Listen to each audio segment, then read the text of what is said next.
Oração do Magnificat. Essa oração foi feita pela própria Virgem Maria. Minha alma engrandece o Senhor. Meu espírito se transporta em santa alegria em Deus, meu Salvador, porque pôs os olhos em sua humilde escrava.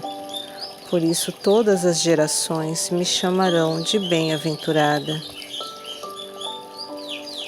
Grandes maravilhas obrou comigo o Onipotente, cujo nome é Santo, cuja misericórdia se estende de geração em geração em todos os que o temem.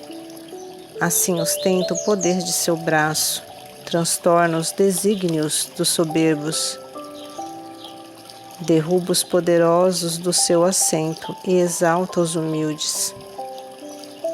Enche de bens os necessitados e os ricos deixa vazios.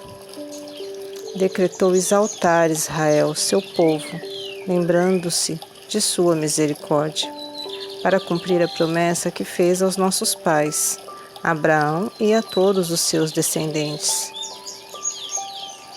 Glória ao Pai, ao Filho e ao Espírito Santo, assim como era no princípio, agora e sempre e por todos os séculos dos séculos. Amém.